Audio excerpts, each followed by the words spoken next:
You did what, Mom? That's what my son screamed at me when he found out. His face turned red as he slammed my kitchen table so hard the sugar bowl jumped. That apartment was supposed to be ours, he yelled. Ours. Like I was some kind of placeholder, keeping it warm until he decided he wanted it. I didn't raise my voice. I never do anymore. I just looked at him, this grown man having a tantrum in my kitchen, and said quietly, "You should probably sit down, Daniel. There's something else you need to know." The something else was that I wasn't sorry. Not even a little bit. His wife, Clara, covered her mouth with her manicured hands, those same hands that had never once helped me with dishes or cleaning or any of the thousand little things I'd been doing alone for years. My son looked like the ground had disappeared under him, like gravity itself had betrayed him. For years, I'd been the one trembling every time they visited, walking on eggshells, afraid to say the wrong thing, afraid to disappoint them again. But not this time. This time, the silence was mine, and it scared him more than my words ever could. You want to know how we got here? Buckle up, because this story doesn't start where you think it does. My name is Elena, and I'm 64 years old. I spent most of my adult life cooking meals no one thanked me for, and waiting for phone calls that never came. Daniel used to visit once every 2 weeks if I was lucky. Always checking his watch like my time was borrowed. Always in a hurry to get back to his real life, the one that apparently didn't include his mother except when it was convenient. Clara would smile when she needed something, usually money for their latest renovation project or a vacation they couldn't quite afford, and roll her eyes when she thought I wasn't looking. Oh, but I was always looking. You learn to notice everything when you're invisible most of the time. After my husband died 3 years ago, the loneliness hit me like a freight train. But instead of my son stepping up, instead of them including me more in their lives, the visits became even shorter. The phone calls became texts. The texts became nothing at all for weeks at a time. And then the suggestions started. It began so innocently. "Mom, you don't need all that space." Just a casual comment while Clara examined my living room like she was already measuring it for new furniture. Then it escalated to, "You could sell this place and live somewhere smaller, maybe one of those nice senior communities." Senior communities. Like I was ready to be warehoused with other forgotten parents. And finally, the killer phrase that made my blood boil every single time. "Think of us, Mom. Think of the family." The family. That phrase became a weapon in their hands. Every time they said it, what they really meant was, think of everyone except yourself. Give up a little more of yourself. Shrink a little smaller. Make room for what we want. The family meant I should sell my home. The home where I'd raised Daniel, where his father and I had our first dance in the living room, where we'd celebrated every birthday and holiday for 30 years, so they could have the money. Not so I could be comfortable. Not so I could have security. So they could have what they wanted. But the breaking point? The moment that changed everything? That came on a Tuesday afternoon in March. I was in my bedroom putting away laundry when I heard them in the kitchen, whispering like teenagers planning something they shouldn't. I wasn't trying to eavesdrop, but our apartment has thin walls, and they weren't being as quiet as they thought. "Once she's gone, we'll renovate everything," Clara said, her voice dripping with excitement. "Knock out that wall between the kitchen and dining room, put in an island, maybe hardwood throughout. The bedrooms too," Daniel added. "Turn the small one into an office." Gone. That single word hit me like a slap. Not when she moves or when she's ready. Gone. Like I was already dead to them. Like I was just an obstacle between them and their dream renovation. That word, gone, it scraped away the last bit of hope I had for them. It made something inside me snap, but not in the way you might think. I didn't scream or cry or confront them. Instead, something cold and clear settled over me like armor. That night, I sat in my husband's old chair and stared at the walls he'd painted pale yellow 30 years ago because I'd said it would make the room feel sunny. I thought about all the years I'd spent waiting. Waiting for Daniel to call. Waiting for them to invite me to dinner. Waiting for someone, anyone, to choose me first for once. And I realized, I've lived my whole life waiting for someone else to choose me. It's time I choose myself. The next morning, I called a real estate agent. I want you to understand something. This wasn't a snap decision made in anger. This was the most carefully planned thing I'd done in decades. I interviewed 3 agents before choosing Maria, a woman about my age who didn't talk to me like I was confused or needed my son's permission to sell my own property.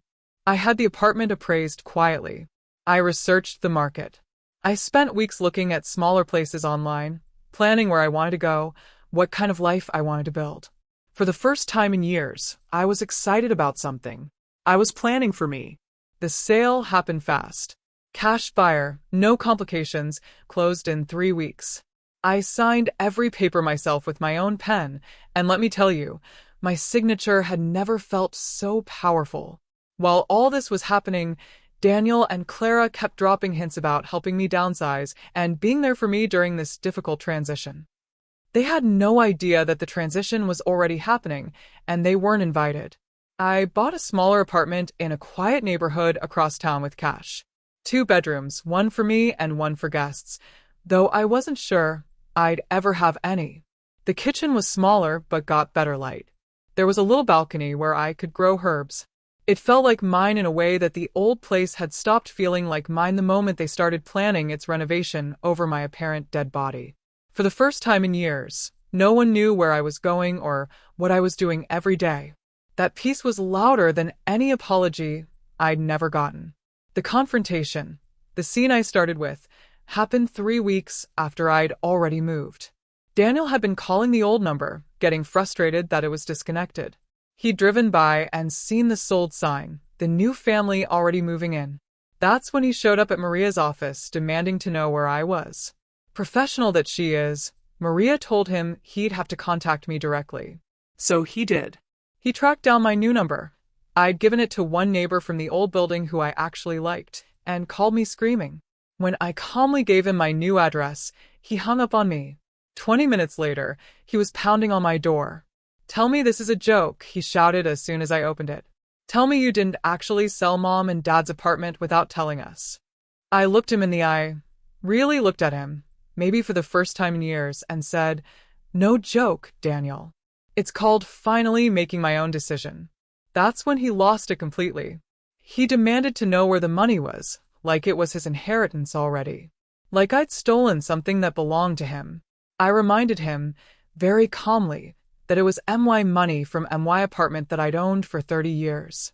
Money I'd earned from the job I'd worked until I retired. Money my husband and I had saved by skipping vacations and eating dinner at home every night. "You're being selfish," Clara shrieked from behind him. "We're your family. We needed that money. Needed. Not wanted. Needed. Like I owed them my entire life savings because I'd had the audacity to give birth to Daniel 40 years ago." His anger turned to begging then, which somehow hurt worse than the yelling. "Mom, please. We can fix this. We can find you a nice place near us. We'll visit more, I promise."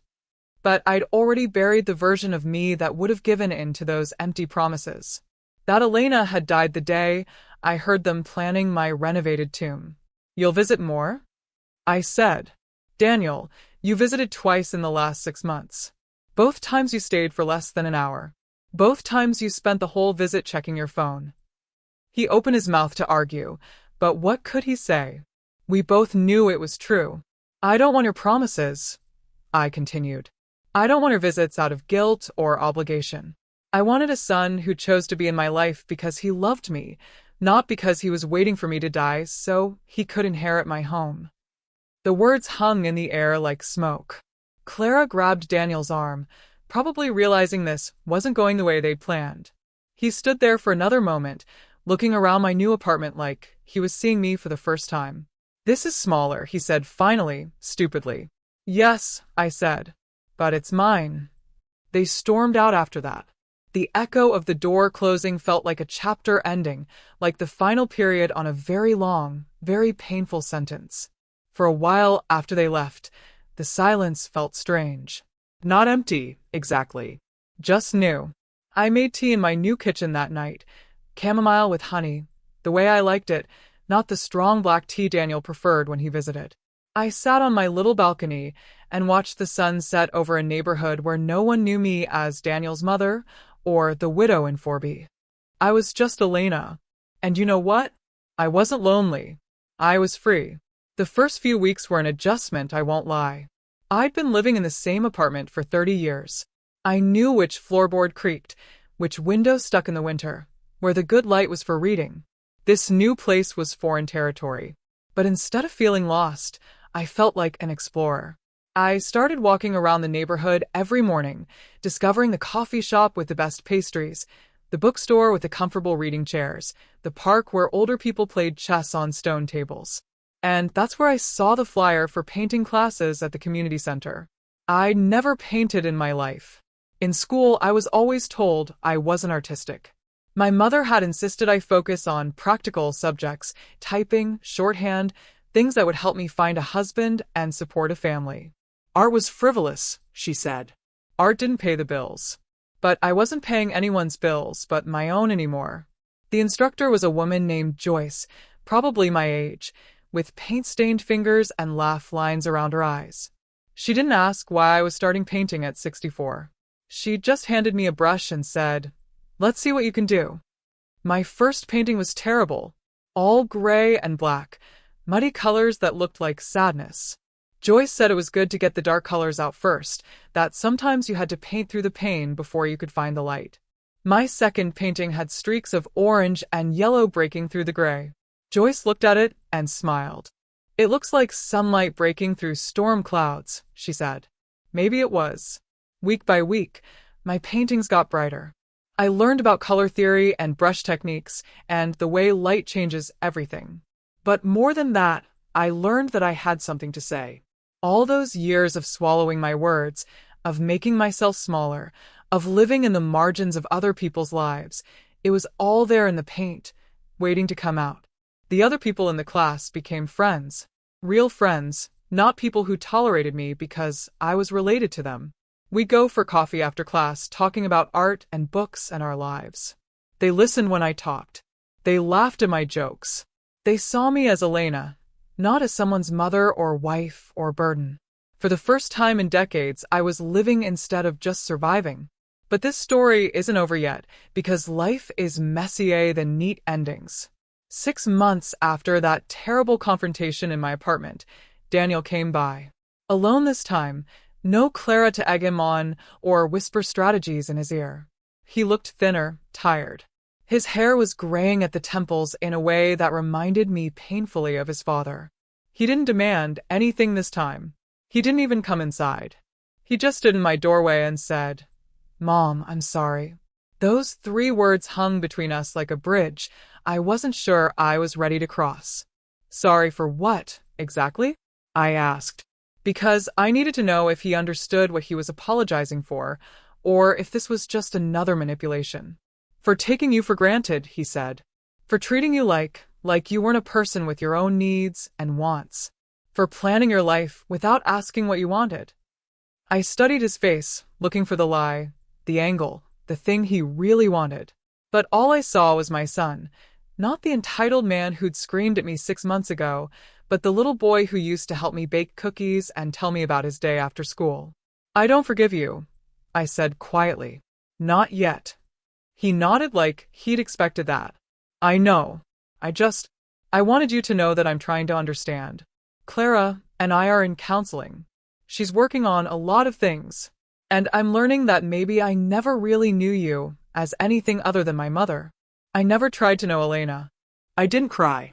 I didn't hug him. I didn't invite him in for tea and pretend everything was fine. But I didn't slam the door in his face either. Maybe someday we can try again, I said. But it has to be different. I'm not the same person I was 6 months ago. I can see that, he said, looking past me at my apartment, at the paintings on the walls, at the evidence of a life being lived fully. You look happy. I was happy. Not the giddy happiness of getting something you want, but the deep, quiet happiness of being exactly where you're supposed to be. He left after that, but this time the door closing didn't feel like an ending. It felt like a pause, like a breath being held before something new begins. Some wounds close quietly. They don't vanish completely. The scars are still there if you know where to look. But they stop bleeding. They stop defining every moment of your day. I keep painting. My latest piece is a self-portrait, not of my face, but of my hands. Hands that cooked thousands of meals, changed diapers, held fevered foreheads, signed mortgage papers, and finally learned to create something beautiful just for the joy of creating it. The painting instructor says it's my best work yet. I want to ask you something, and I want you to really think about your answer. Where are you chatting from right now? Are you in your own space? Or are you somewhere that belongs to someone else? Are you living your life? Or are you waiting for permission to start living? Because here's what I learned at 64 years old, what I wish I'd learned at 24 or 34 or 44. I used to think being a mother meant giving everything until there was nothing left. I thought love meant erasing yourself bit by bit until you disappeared completely. I thought family meant sacrificing everything you were for everyone you loved. Now I know that love without respect is just servitude. I know that you can't pour from an empty cup, and I've been running on empty for years.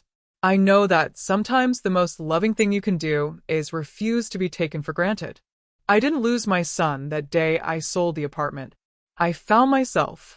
And you know what the most beautiful part is? For the first time in my adult life, I'm not waiting for anything. I'm not waiting for Daniel to call or visit. I'm not waiting for Clara to appreciate me. I'm not waiting for permission or approval or forgiveness. I'm just living. Painting and reading and making friends and drinking tea on my balcony and being gloriously, unapologetically myself.